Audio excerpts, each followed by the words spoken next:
कि किसी भी व्यक्ति की प्रगति में दूसरे लोग तो कम बाधक होते हैं, खुद अपनी प्रगति में व्यक्ति स्वयं ज्यादा बाधक होता है।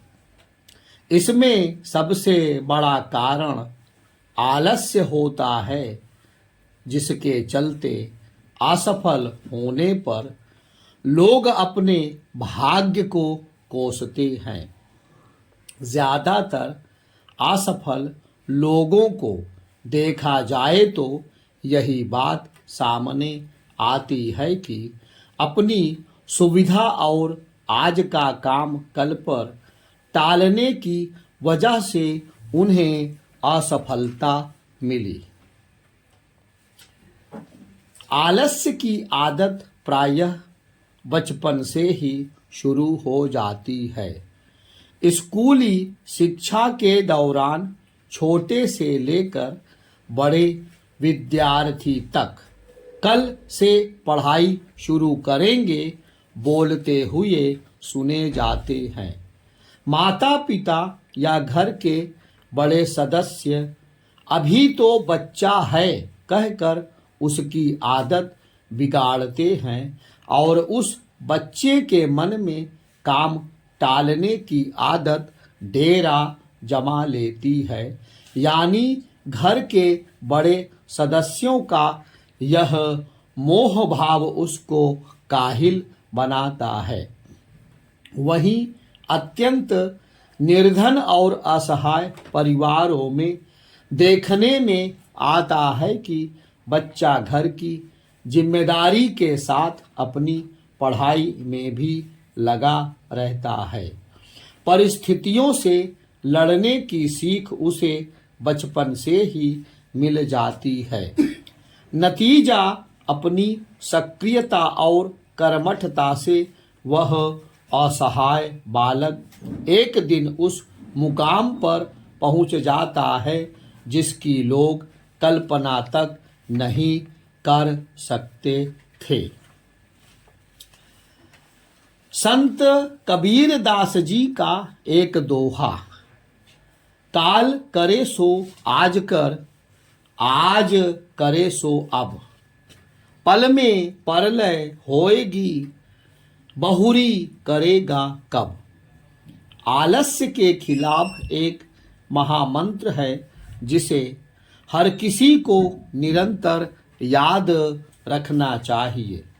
हर समय प्रतिस्पर्धा का वातावरण समाज में रहता रहा है। हर पल नया कुछ करने की होड़ लगी है। एक एक पल में व्यापक परिवर्तन होते जा रहे हैं। यदि हम कुछ नया करना चाह रहे हैं और उसमें आजकल लगाए हुए हैं तो वह नया कार्य कोई और कर बैठेगा। ऐसी स्थिति में सिर्फ निराशा ही हाथ लगेगी। व्यक्ति जब असफल होता है तो उससे जुड़े अन्य लोग भी हतोत्साहित होते हैं। रावण ने भी मरते समय यही कहा था कि कोई काम कल पर नहीं टालना चाहिए। आशा और निराशा सिक्के के दो पहलू हैं। आशा है तो हौसले हैं, हौसले हैं तो उम्मीद है, उम्मीद है तो सफलता है। इसके विपरीत निराशा है तो कुछ भी नहीं है, ना हौसले, ना उम्मीद और ना ही सफलता। निराशा क्या है? निराशा एक मनोदशा है जो काम के प्रति अरुचि को दर्शाती है। निराश व्यक्ति उदास, दुखी, बेबस, चिड़चिड़ा और बेचैन हो जाता है। निराश व्यक्ति अपने आप को इतना हताश पाता है कि उसके दिमाग में आत्महत्या करने तक का ख्याल आने लगता है।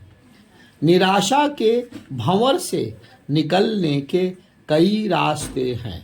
जिस तरह हर अंधेरी रात के बाद उजली सुबह होती है, उसी तरह निराशा के पार आशा की किरण है।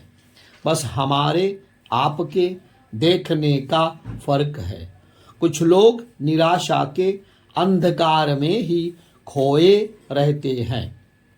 अंधेरे को देखकर उन्हें लगता है कि यह अंधेरा ही सब कुछ है, जबकि बाकी लोग अंधकार में रहकर आशा के किरण की खोज करते हैं, क्योंकि वे अंधेरे की पहचान करके प्रकाश की खोज में निकल पड़ते हैं।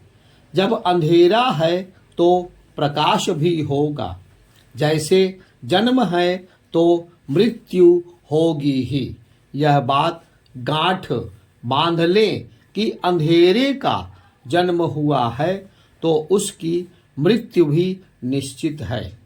एक राजा ने अपने सेनापति से कहा, दीवार पर कुछ ऐसा लिखो कि वह अच्छे और बुरे दोनों वक्त में याद करने लायक हो।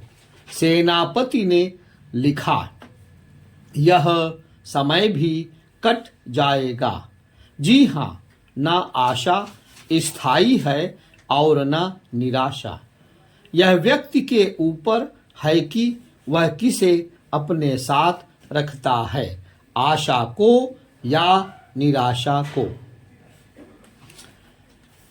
एक व्यक्ति को नदी पार करनी थी, लेकिन उसके पास नाव नहीं थी। किसी ने उससे पूछा कि ऐसे में वह नदी कैसे पार करेगा।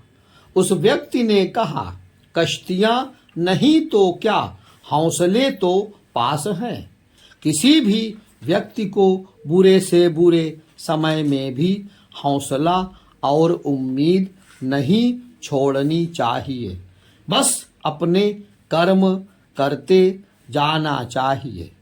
मनोवैज्ञानिक कहते हैं कि निराशा के बादलों को हटाने का एक सरल उपाय यह है कि जीवन में जब कभी आपके मन पर निराशा की छाया पड़ने लगे तो तुरंत उन क्षणों को याद करने की कोशिश करें जब आपने कोई बहुत बड़ा या बहुत अच्छा काम किया था। किस तरह उस समय लोगों ने आपकी प्रशंसा की थी और आपको किसी नायक की तरह सराहा था।